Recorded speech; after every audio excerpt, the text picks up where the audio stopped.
Hello, college sports fans from across the great state of Michigan and beyond this great country. My name is Chicago Joe, and I'm joined by my cousin, Good Guy Rick. You're listening to the Union of the State podcast, the only podcast bringing you fan-driven insights into the hottest homegrown rivalry in college sports, the Michigan State Spartans and the Michigan State Wolverines. And both teams picked up great feathers in their caps during rivalry week. Rick, how you feeling? Because I know how I feel after watching these games. I've returned to room temperature, coming back from a very cold Spartan stadium there Saturday night. Very similar conditions as we had in Ann Arbor for the big game, but it was a little later in the day, so the snow was starting to accumulate, and Penn State wore their best camo outfits to try and match us, but. Feeling good over here, but that's not what we have to talk about right now, Chicago Joe. We need to get into said big game as your Michigan Wolverines topple the Ohio State Buckeyes in what was a complete beating from pillar to post.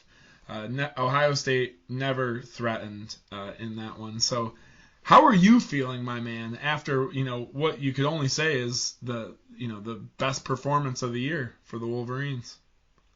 Introducing Venture X. And I feel like I feel a piece of Jim Harbaugh's soul myself after watching that game.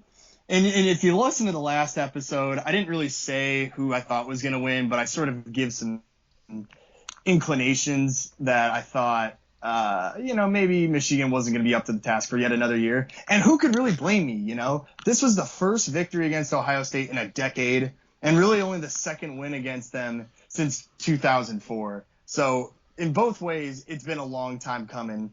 And I've talked about it on this podcast repeatedly. Jim Harbaugh's entire job is defined on this one game right here. And for the first time in 7 years, he finally came through. So I'd just like to say right away, congratulations to him, because I already know what we would have been saying. I mean, Rick, would you have been surprised if we had lost this game? I probably would have been once again calling for Michigan to move on from Harbaugh. But now it almost seems like he has one of the coldest seats in college football, because that's how big of a deal this game is, Rick. Just this one game went from him being probably on the hot seat to, let's get him out of here. And now all of a sudden the Wolverines are moving on. So just a remarkable game, just off that standpoint.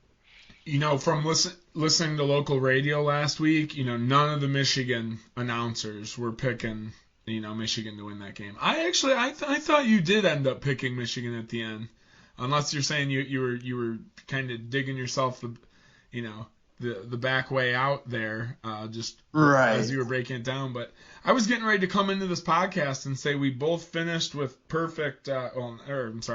almost perfect prediction records in going 11-1, throughout the season. My loss being the Purdue game, your loss obviously being the Michigan State game. I gave you that one. I thought you were back in Michigan. Yep.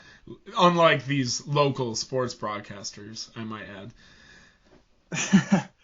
Well, you picked Michigan, actually. I mean, I texted you on the day of the game. I was like, hey, man, what do you think? Because you just don't know what to think, because Michigan's gotten my hopes up plenty of times, and it just never seems to matter, even when they supposedly have a good team. So I'll give you credit for being actually a little more confident than I was on that. Good job, man. I back NFL talent, when I'm picking, and I thought going in that Hutchinson was the most NFL-ready player in the game. I mean, he sure looked that way from what I saw of it, which was pretty much the first half before I had to, get ready to go on in the Spartan Stadium, as I mentioned.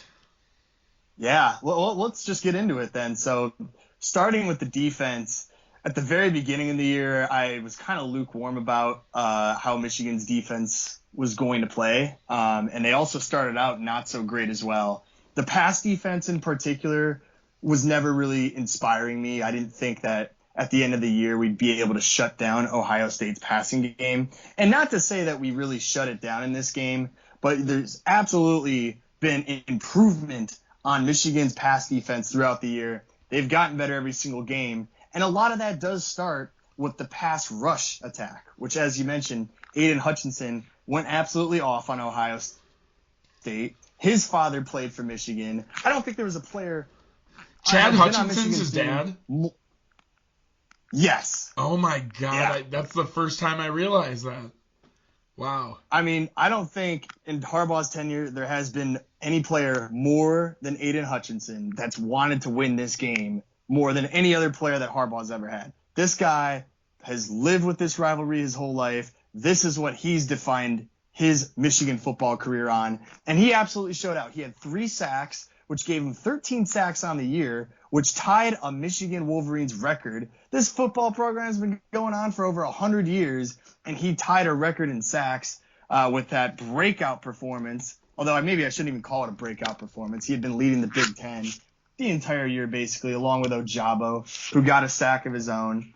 And those sacks were just critical. I mean, there were plenty of times with Ohio State needing to advance the ball, needing to move the chains, and Hutchinson just said no. And a couple of times it happened in the red zone, forcing Ohio State to an early field goal in that first half, which could have potentially changed the whole sequence of the game if he doesn't get that. Now the game's 7-7, and Michigan's thinking to themselves, oh boy, here we go again. But perhaps the best place to start, Rick, is the very beginning. It's a very good place to start.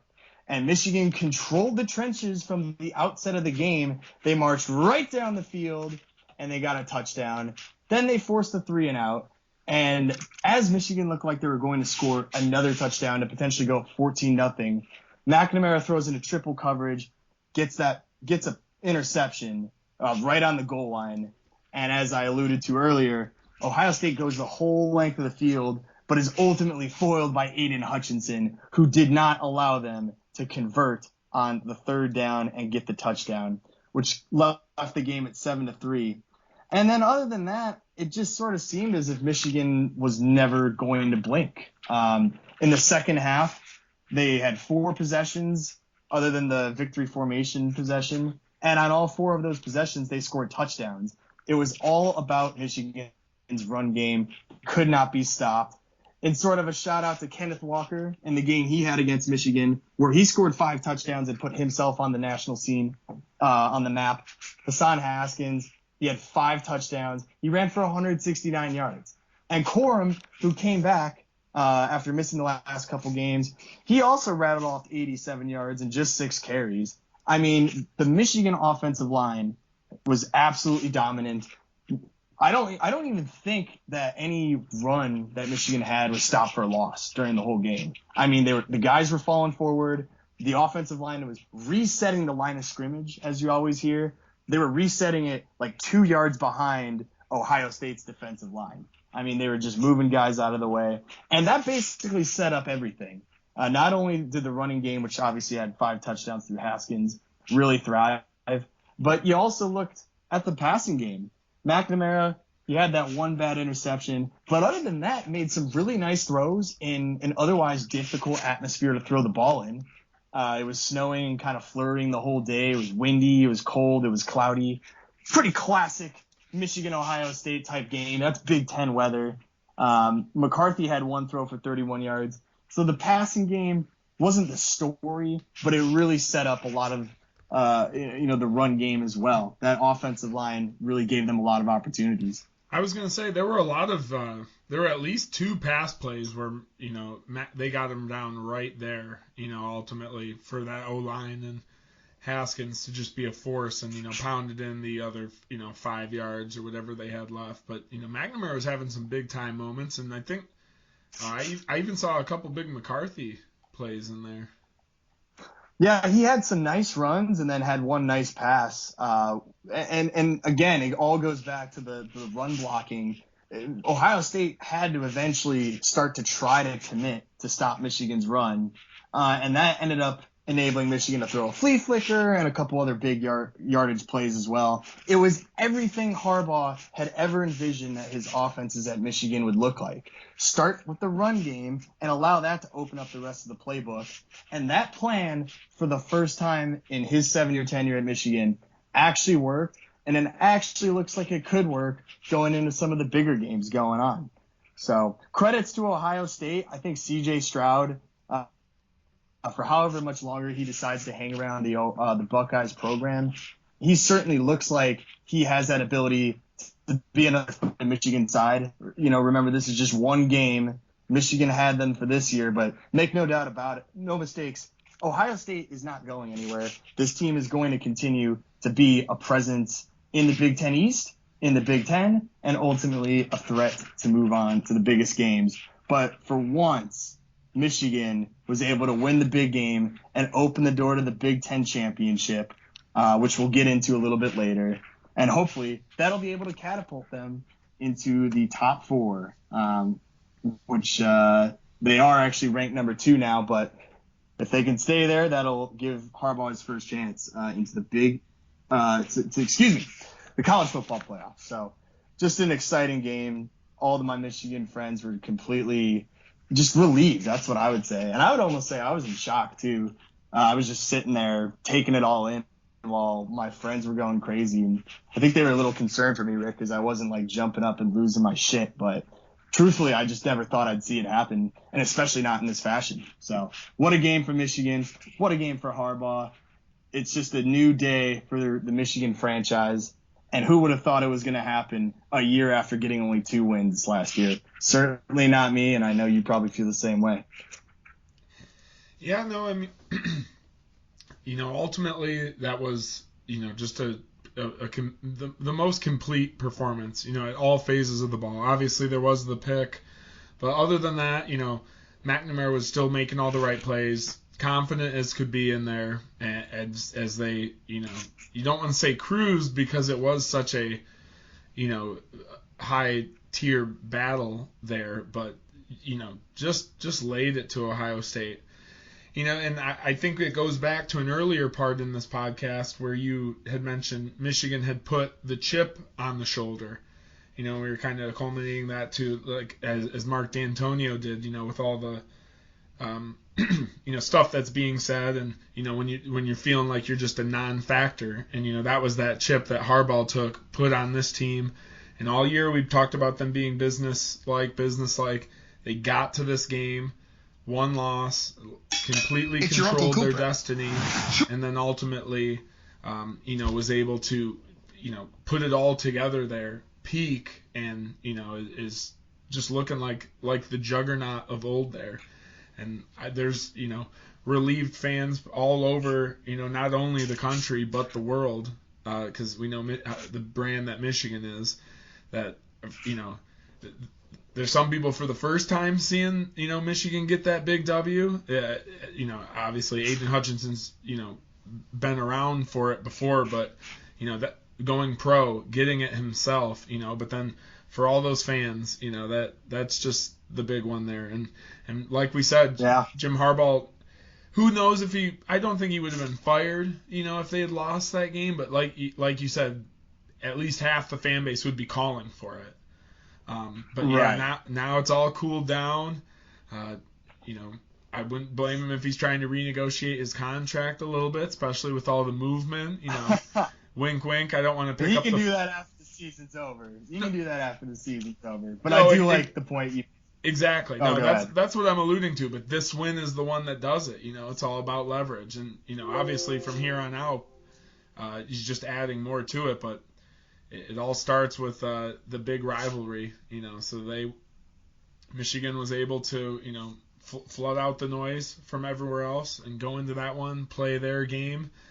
And, what big performances by, Aiden Hutchinson, Hassan Haskins and company.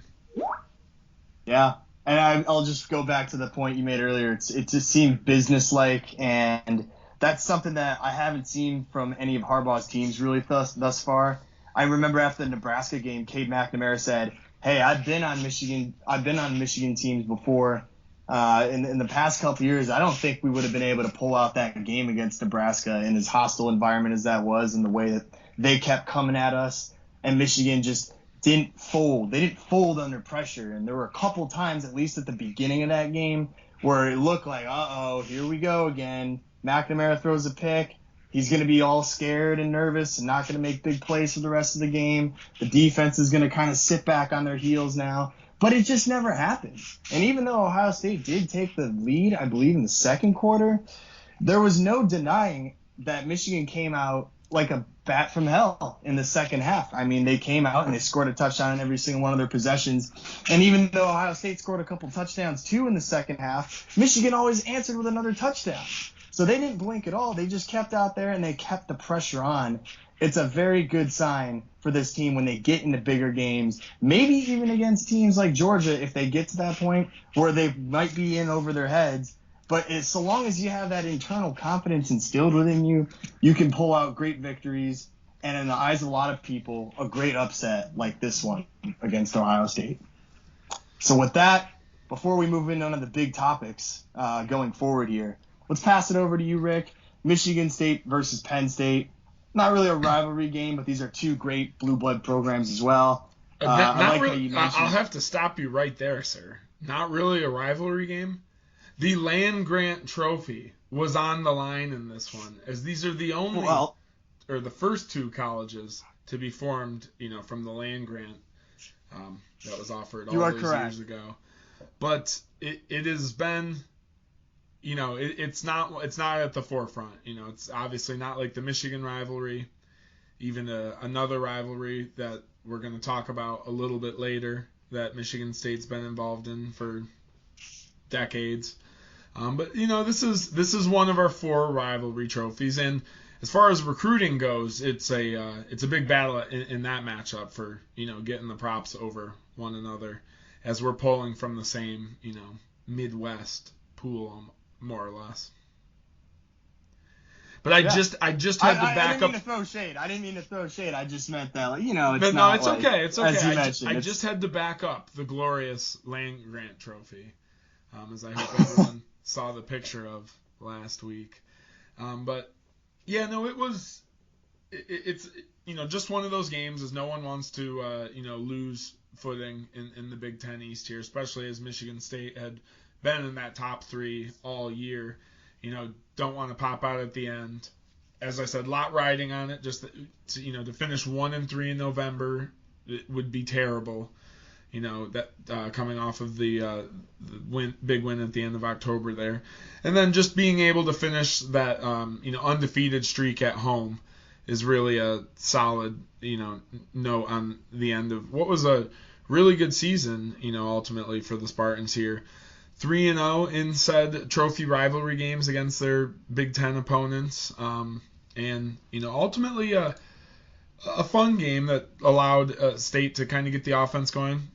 We did, see that poor pass defense come into play, but MSU was ultimately able to get out to an early lead of 14-0 there. Couple huge plays by young guys Montori Foster and Malik Carr, guys that we're hoping to see develop over the next couple years. As I said, Sean Clifford was able to make some big plays. He's still a big time quarterback. We've talked about it. The Iowa game is a little different if he's playing through that entire game earlier in the season. So he was able to get him back in there, and then it was looking a little tough when Peyton Thorne ultimately rips a pick 6 there at the end of the beginning of the third quarter. And it was an interesting one too, because being in the stadium, Penn State, and people are kind of saying James Franklin iced his own kicker. They missed a field goal in the first half after a James Franklin timeout, oddly enough, before it. And then ultimately they miss an extra point. Then when State's kicker kicks what was basically a 30-yard field goal, something in that neighborhood, he apparently it was injured already, but he dislocated his hip or something.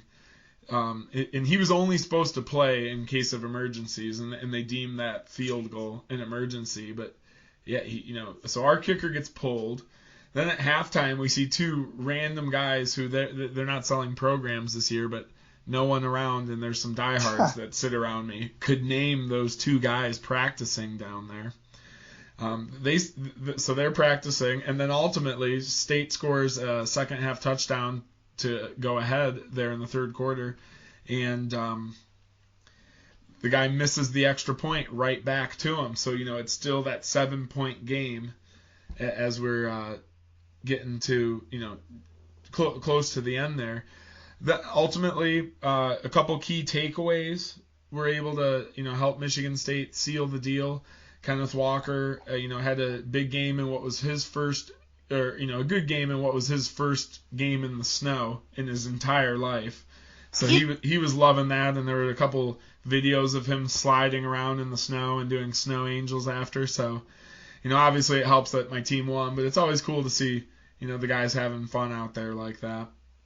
He has 138 yards with a touchdown. Would have had 2. One was pulled back on a, I didn't see the holding as they replayed it, but ultimately they did get, I think, a tight end for a hold there, and then a couple plays later, Peyton Thorne gets the quarterback sneak. Because the final touchdown of the game was that 4th and 15 bomb, which you texted me during. Yeah. Where Michigan State is up 23-20, and then, to push it up to 30, that 10-point cushion in the fourth quarter there. The Ann Arbor They're able community, to, get a huge, connection there from Peyton Thorne and Jaden Reed, who they've been talking about all year because of how long they've played together. But, I mean, if that play just wasn't the way to, put an exclamation mark on that, at least for the regular season, because that was, gutsy at 4th and 15 with a 3-point lead, but that's ultimately why there was no chance of kicking that field goal. The weather was crazy, but, down our starting kicker. I was nervous for a second they were going to do like the old-fashioned play punt and just, run it there. But ultimately, huge play for Jaden Reed. Big-time players make big-time plays. And the defensive stat, that helped State win this game was ultimately the D-line holding them and linebackers holding Penn State to 2.3 yards per carry on the day, which really it was notable in those short yardage situations. 3rd and 1, there was at least 2 4th down, conversions that we were able to stop them, trying to push into our territory. So. All in all, a pretty, solid performance, and like I said, to cap what was a very good homestand for the Spartan Dogs there. Yeah, I mean, if there's one thing I've known just by watching Michigan State casually this year, we've definitely talked about it, is their propensity to hit the big play, the deep ball down the field. I mean, we've talked about Michigan State's defense, how they could be a little bit better against the pass, but Michigan State is a scary team offensively. They were able to come back against Michigan down 30-14, and they were able to put up 30 points on the Penn State Nittany Lions, who have one of the best defenses in the nation. And they did it all in the snow, nonetheless. I mean, just an unbelievable offensive performance, given all the circumstances, given the opponent, given the fact also that I think – maybe slightly in the back of the Spartans' head, they could have just been like, well, we're not going to make it into the Big Ten championship game now. Maybe they were going to take their foot off the brakes. Nope, it was a solid win from start to finish, despite some of the snow shenanigans that you mentioned, like with the missed extra points. You were kind of expecting something like that to happen. But just a solid win. I'm very proud of Mel Tucker. I think every Spartans fan should be. And if I'm a Wolverines fan, that's watching this game, I should also see that as just, damn, the Spartans aren't going anywhere. Mel Tucker's obviously got the 10-year contract. It was just a very impressive win, given everything that was going on, to be able to pull that one out against a very gritty Penn State team. So just a very impressive first season. 2 losses. You kind of have to think, like, they didn't lose to Purdue. Who knows what would have happened, because then they probably would have been going into that Ohio State game with 0 losses. But all the way around, just a very, very impressive first season for Mel Tucker and the Spartans, with a great final win, to cap off the regular season, and obviously secure the Land Grant Trophy. Yeah, it's as I mentioned before the podcast started while we were talking, it's very uncommon for the college football seasons to end. Regular season wise, Michigan State Spartans and the Michigan Wolverines there to both be happy, at least in the fan bases. No one's calling for anyone's head, in terms of being fired. There's, ultimately a bunch of loved players on both teams that we're hoping to see, in some big time bowl games here coming up over the next, month and a half, ultimately. Knock on wood there. So no, we're both going to be in New Year's Six games at minimum. I'll just say that. So that's pretty awesome that, when we started this podcast, we're both talking about, maybe 5-6 wins. Maybe Mel Tucker is going to have some growing pains with his new team. Harbaugh's still trying to recover from a 2-loss season. So, if you could have asked us back in September when we started filming this, what we thought was going to be happening around this time of the year, I don't think either of us back in August, September would have believed where we'd be at right now. And I say we because I feel like I'm on the team right now after this win and just after a great season by both teams. Exactly. I always find myself doing that. I'm part of the team. There was one play in the state game where Kenneth Walker was trying to hit the outside edge with about 10 yards to go, and we'd seen him do that all season. But in the snow, he just went completely horizontal with about 5 yards left to the end zone. So that was his early gut check. Like, okay, I gotta keep my feet under me a little bit more there. And he was able. He didn't have the 4-wheel drive turned on. He didn't have the traction control enabled quite yet. Exactly. He was still on that front wheel drive there. And you know what else is crazy though? Like the Penn State uniforms. I agree with you. Like what was that like being at the game? Because I know on the TV I was like, I can't see these motherfuckers. They're like blending into the snow, and it was not like a light flurry like in the Michigan game where the snow wasn't accumulating. That snow was accumulating on that grass field at Spartan Stadium. Yeah, we'll cut Peyton Thorne a little slack on the pick six and hope that he didn't quite see him because of the jerseys there. No, but in all seriousness, that was a good choice by them. Whether they think about that type of stuff or not.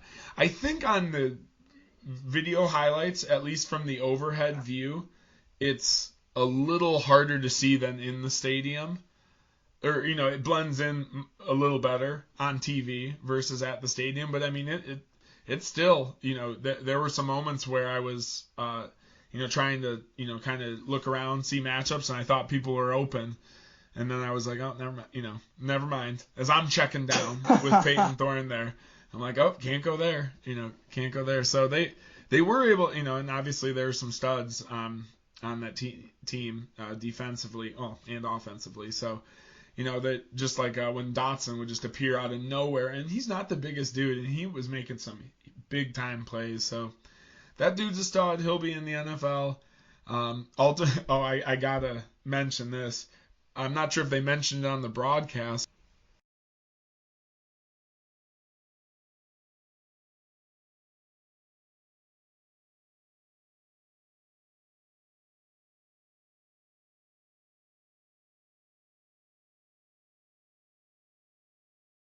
So at one point, James Franklin actually notifies the Big Ten refs that there are some snowballs coming down on him and his sideline. So they say over the loudspeaker, you're not allowed to throw snowballs. Anyone caught throwing snowballs will be kicked out of Spartan Stadium. And I did hear some media members talking about how because they get a little bit inside audio on the refs there, that he notified the refs, and the refs were like, apparently the snowballs being thrown. Can we get security on this? So, there was some snow shenanigans all over on Saturday. And you got to be able to handle the elements, baby. Spartan Stadium is no friendly atmosphere. This is just part of the game. Nah, I'm kidding, but it's funny that ended up being a component of it. A very James Franklin, move ultimately. No fun, James Franklin down there. No, I'm just kidding. But and then just to come back to that, you had said, what if Michigan State did not lose to Purdue? I actually did a little digging because there were some a small sect of State fans that were furious about that game, thinking if we're don't lose that we're involved in the mix right now. I've actually, and shout outs to Matt Sheehan who broke it down on Twitter. If MSU did not lose to Purdue, and we'd be in the three-way tie, everything else happens the same way, except Michigan State beats Purdue there. Ohio State would win the Big Ten East on the fifth tiebreaker, ultimately. What's that? What's the fifth tiebreaker? So tiebreakers 1 through 4 are very similar. They're all like kind of plays on each other. I think, 1 is, you go head to head, and they all break it even again on 1. Then 2, I think you go record against common opponent. They're all even again because we all beat Nebraska. That's the only team all 3 of us played collectively. Then, oh, wow. Then 2 and 3, that would be 3 and 4, then are both very similar. I can't remember exactly what they are, but ultimately I think their record against all Big Ten opponents. So then we'd all, be even again there. And then there's another play on the Big Ten record, which I think maybe against non-conference opponents, or the West, which we're all undefeated in again. Right. With that one commonality being Nebraska. Because obviously we all play against the same teams in the East, but Nebraska's the only one where we did have the overlap. True. Nebraska was a tiebreaker on its own. I can't, maybe I'm messing the lineage up, but that it's ultimately, against each other, even, against common opponent, against the whole of the Big Ten, and against the non-conference you played of the Big Ten.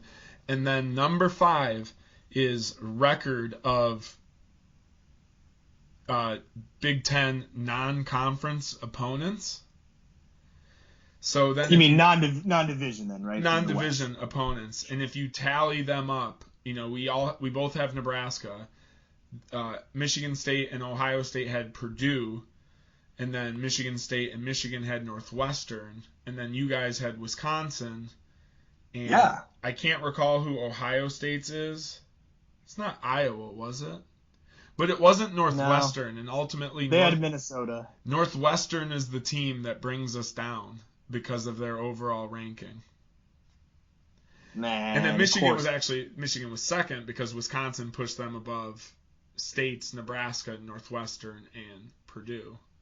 Ultimately, by one game separated us, but it was only a game or 2 there. So it's actually, you got to keep those games in West Lafayette because they're shaking up, these Big Ten brackets. That would have been, even as a state fan, that would have been the ultimate win out of the sales if it came down to that and Ohio State goes after just getting throttled like that. Well, you're telling me, imagine if Michigan beat Ohio State and then after some sort of 5th tiebreaker, then they get to move on somehow. There would have been outrage in Ann Arbor. Would you have still been eligible for you probably would have still made it in the college football playoffs, but not the Big Ten with 1 loss. Which would have been... That's something that, I'm just glad we never had to get to that point. Because we all know that the committee only puts 2 SEC teams into the top 4. No, but Ohio State would have 2 losses still at that point. Oregon and Michigan, they don't get an automatic bid with the Big Ten championship. So I honestly think, and especially off that win, everything's the same, right now except Michigan. You'd be like Notre Dame ultimately, who's got a chance to go, except you have a way stronger strength of schedule. So Michigan would arguably, you'd probably be locked in at 2 if that was the case. But obviously you want the Big Ten championship. It's 16-ish years, 15-ish years. There is big time stakes coming up. Yeah, and with that, crazy. You see that segue right there, Chicago Joe? Oh yeah, I'm feeling it, baby. I'm riding the wave. What are we going to talk about next, baby? We're getting right into it. Michigan goes to Indiana. I hear it's nice this time. Iowa. Oh, in Indiana, sorry. Yeah, exactly. Going to Indianapolis, where, previously for the last 10 years, Michigan players only got to go there for the combine. So, This is a big freaking deal. There's a little shade. Yeah, it is a big deal, and for all the reasons that we've mentioned, because until we beat Ohio State, we don't get the privilege to play in any of these big games. But definitely could speak for every Wolverines fan that I'm glad that none of those crazy tiebreakers had to come into play, because that just sounds like heartbreak. But anyways, we'll get into the game. Iowa actually is in this Big Ten championship game because Wisconsin shit the bed basically in their rivalry game. I don't know how any other way to put it. Just the fact that them with 3 losses was going to be going up against us with 1 loss is a little bit ludicrous, and kind of goes back to what I was talking about before, in that I don't like the way that the Big Ten championship game is currently set up. I think it's giving a lot of bad teams in the Big Ten West, which haven't beaten anybody in the Big Ten East since literally the entire Big Ten championship game has existed, if I'm not mistaken. I believe I'm correct. I'll have to do some research on that. But the Big Ten East has won every single time. Anyways, Wisconsin would maybe be the only one, but would that be once? You know, they've never. I don't think so. Yeah. So good call there. Anyways, didn't mean to cut you off. Yeah, it started in 2011. I'll look into it here, and that's mainly because Ohio State has won 5 of them, so they haven't allowed anybody to get past them. And it looks like you are correct. No, wait, I'm looking. No, the East has won every single time. The Badgers have won twice in the Big Ten championship game, but that was back when they were just doing the Legends and the Leaders conference. So one time Wisconsin beat Michigan State. I guess you could call that the one time the West won. That's my trouble with the snap. But other than that, that's my trouble with the snap. That's the punt, the roughing the punter penalty. Yeah, man. My heart. That was the first year of the Big Ten championship. And then the next year, the Badgers blew out the Cornhuskers. They won like 70-31. So other than those 2 wins by the Badgers, it's been basically won by teams in the East all the time. Yeah. And this time we get to play Iowa. Iowa, this is their second time since the East and West divisions were created that they've made it into the Big Ten championship game. You'll remember that one, Rick. The Spartans came away with that victory back in 2015 over then the number 4 ranked Iowa Hawkeyes. So they deserve to be in that one for sure. But anyways, let's cut to the chase. Michigan is going up against an Iowa team that doesn't really have a good offense, has kind of had issues all year. In the last game, their quarterbacks were both sort of suffering from the flu. A lot of Iowa's team was suffering from the flu, something that also beset the Spartans, as you reminded me, in your guys' game this past week against Penn State. But the Iowa Hawkeyes have 2 quarterbacks. They have Petrus, Spencer Petrus, and also Alex Padilla. They're not really going to be doing any threatening in terms of the passing game. And the running game also isn't going to be giving me any fits. It's not going to make me lose any sleep at night. What they do have is a good defense. It's something that Iowa's always been able to boast under Kirk Ferentz, who's been the longest tenured coach in, of all of FBS coaches right now. He's been there for, I believe, over 23 years at Iowa, which is just insane. In an era right now where a lot of coaches just get the boot after a couple of years if they don't beat their rival, like it could have been Harbaugh, but it wasn't. And so not today. Kind of coming into this game. Not today, baby. Not today. So the only thing I got to say really about this game to add commentary from the fans' perspective, as that's sort of the point of this whole podcast, is that I'm only worried that Michigan, after such an emotional win, after exercising their demons, getting the monkey off their back that is Ohio State, are they going to let their guard down and somehow blow this game to Iowa? And my answer to that is no. Iowa, as I mentioned, has a good defense and not a good offense. They've thrived all year on turnovers and turning turnovers into points, but Michigan doesn't turn the ball over very much. They're a very strong team when they run the ball. They don't throw a lot of interceptions. McNamara has been very efficient all year, I believe, with just 3 interceptions. So this isn't a game where I expect Michigan to play into Iowa's hands, so to speak. And then we also have a really great defense of our own. And so with all that being said, I just don't see any way that the numbers add up for Iowa in this one, unless Michigan just comes out completely flat whether they're looking ahead to college football playoffs or if they're otherwise discounting Iowa's strength as a program and just taking them lightly. Doesn't seem to be any method, or I can't construct any sort of path in my head that I was able to pull it out for all 4 quarters and take this one from Michigan. But let me know if I'm wrong, Rick. We would have to have a Michigan State goes to Ohio State, type letdown of performance. As we've talked about all year, these teams can, peak at the right time. They can, obviously the injury bug, as you just talking about there, the flu can happen. Everyone's got to stay healthy. They got to stay focused, and they got to keep playing with the mean streak, that they brought in against Ohio State there, and play with that, that business-like brutality. Ultimately, people are saying Iowa does a lot of the same things as Michigan, and I get that. I mean, they have a really, good offensive line, great defensive play. It kind of all starts with the rush, and then the quarterbacks, help set up those running backs, right before the goal line there to help punch it through, or obviously keep them honest so that the running backs are able to break through behind that offensive line. But I just do not see Aiden Hutchinson and Ojabo allowing that quarterback to ever feel comfortable there, even if they're able to get some yards on the ground. This is an Iowa team that almost missed this game themselves. They were down big against Nebraska. Sorry, yeah. Scotty. Another one score loss for the Cornhuskers there, but obviously a big comeback there. But I think this is a Michigan team that is going to continue this, chip on the shoulder mentality and keep pushing through to the college football playoff.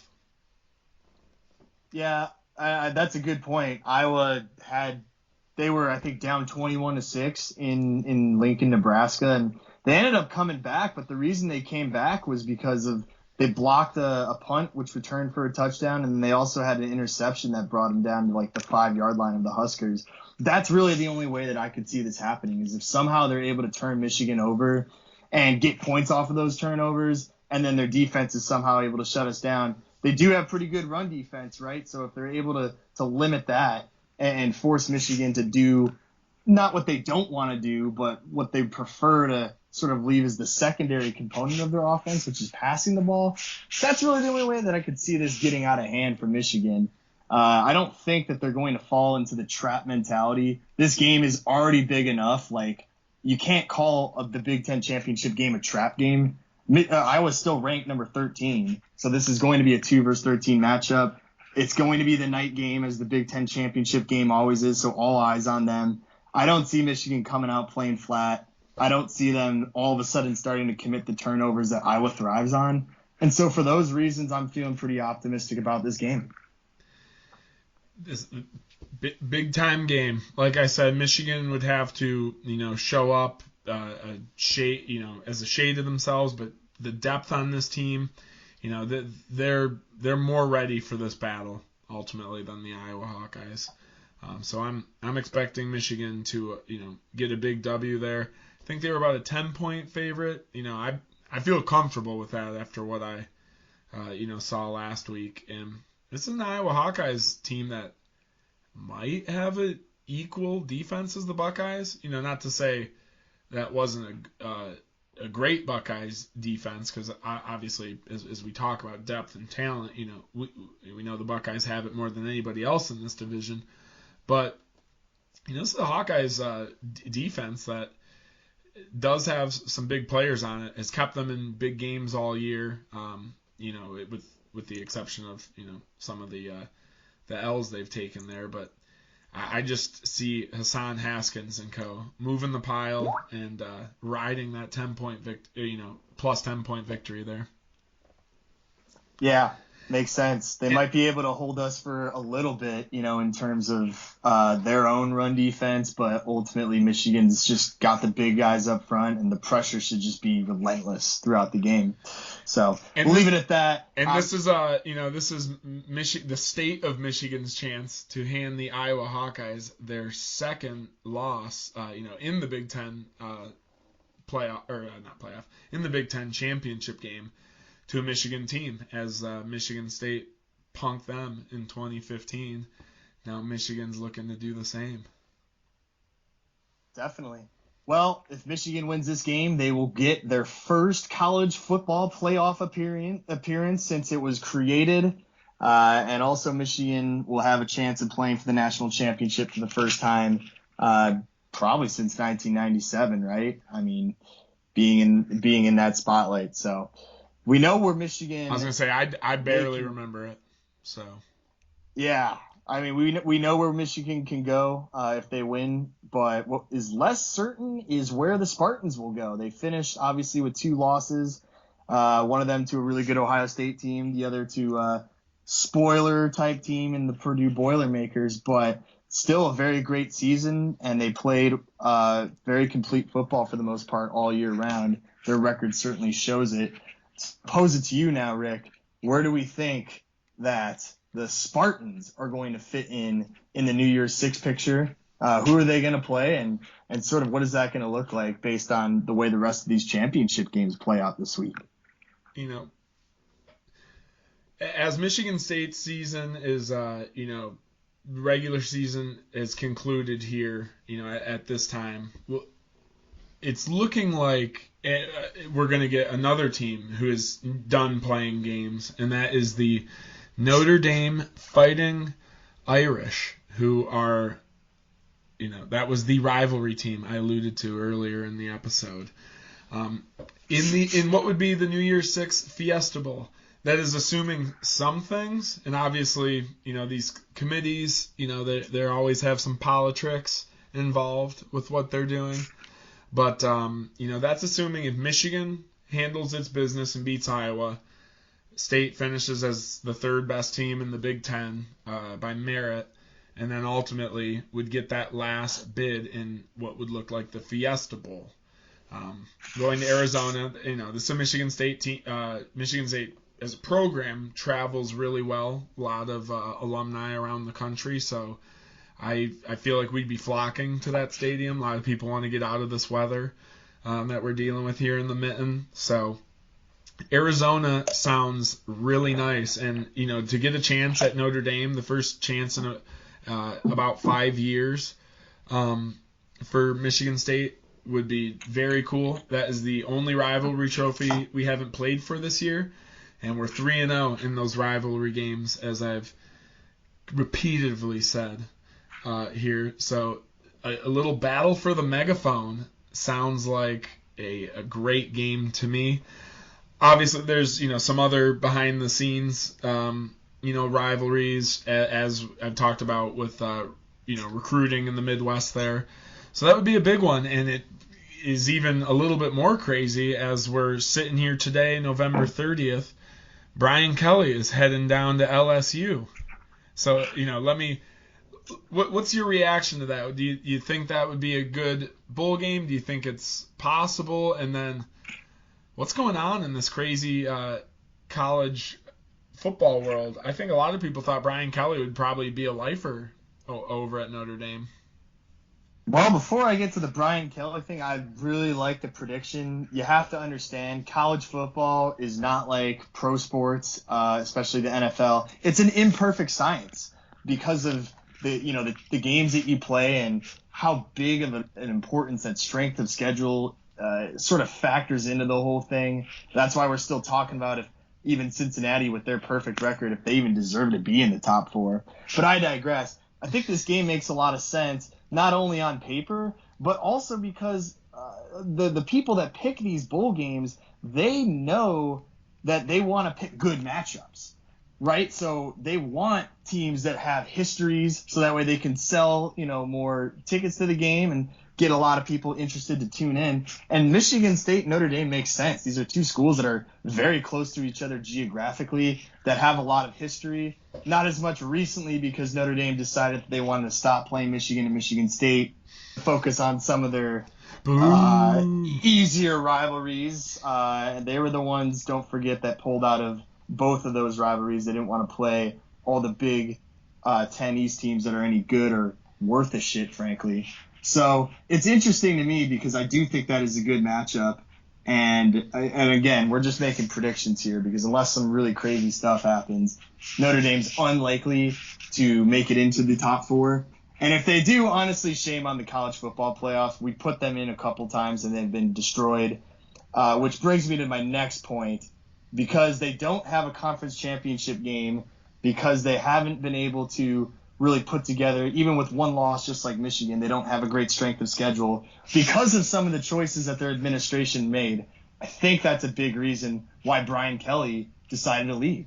So I'll get to that second point. I think he's leaving because by going to play for LSU, yes, or to coach for LSU, yes, you're going into the teeth of the SEC. You're going to be playing Alabama. You're going to be playing Auburn. You're going to be playing Texas A&M, Florida, all these great, strong SEC teams.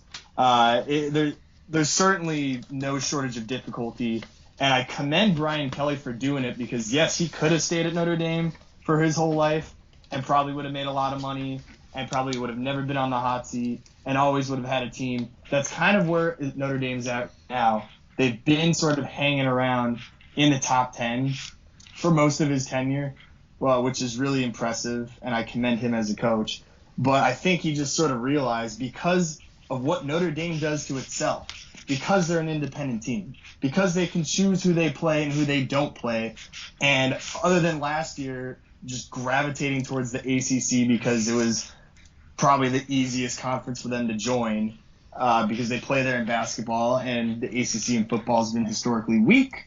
Especially over the last 10 years or so, there's no way for them to get the faith of the college football playoff committee anymore than if they were to go, they would have to go undefeated and maybe have a couple good victories, but they just haven't been able to do that in recent years. And even still, after making it into the college football playoffs a couple times, they were exposed. And I don't think the CFP committee forgets that, and they're not going to be giving Notre Dame a chance anytime soon unless, again, some crazy stuff happens. So the move makes sense. He wants to win himself a national championship.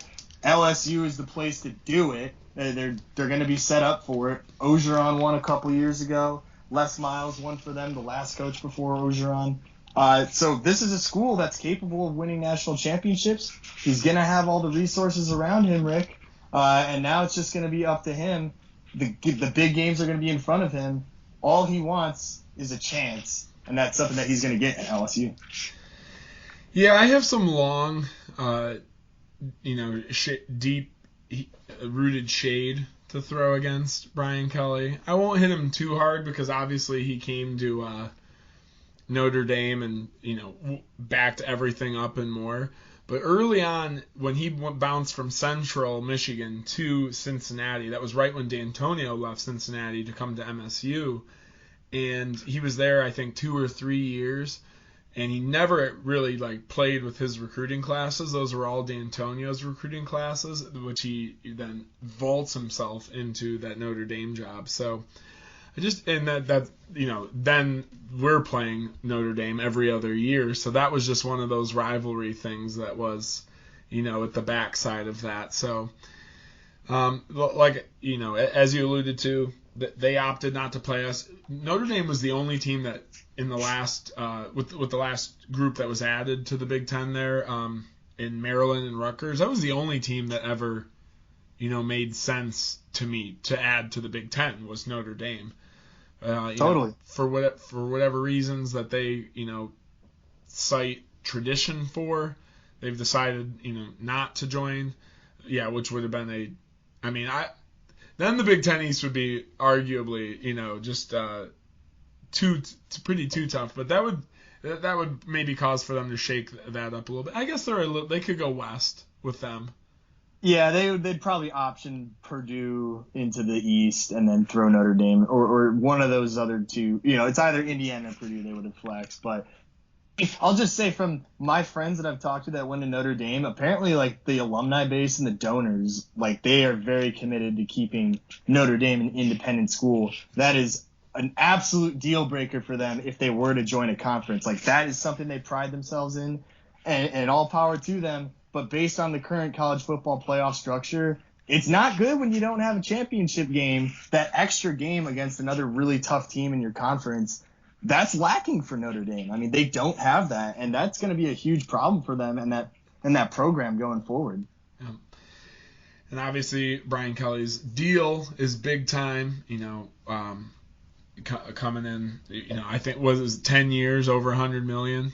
Cited right now. It's a huge contract. Yes, Yeah. A lot of 10-year contracts being signed lately, which is crazy. Didn't Lincoln Riley get a 10-year at USC? I know James Franklin, Mel Tucker got it in the Big Ten. Hey, Mel Tucker was doing it before it was cool. Now we got all these guys getting into it here, so can't say I'm surprised. Mel Tucker's got some swag on him. No, I mean, but that's what we mentioned. As soon as it happened to him, it was going to be the new bottom line for the top dogs.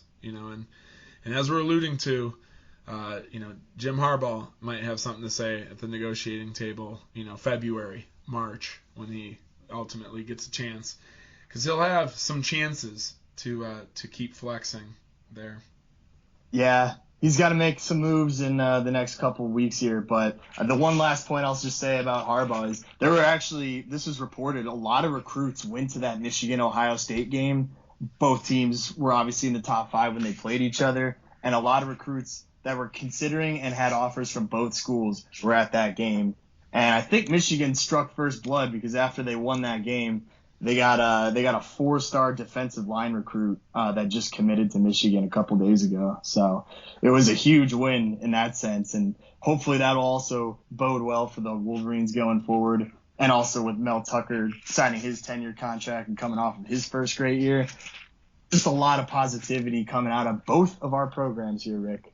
Yeah. And that is what we're talking about. That's what we're talking about week in and week out, because this is the Union of the State podcast, the only podcast where you get dual coverage of the Michigan State Spartans and Michigan Wolverines. I'm Good Guy Rick. And I'm Chicago Joe. And we appreciate you listening. Please like the video, share it with your friends, hit us up in the comment section, and subscribe to the channel. As always, go green. And go blue.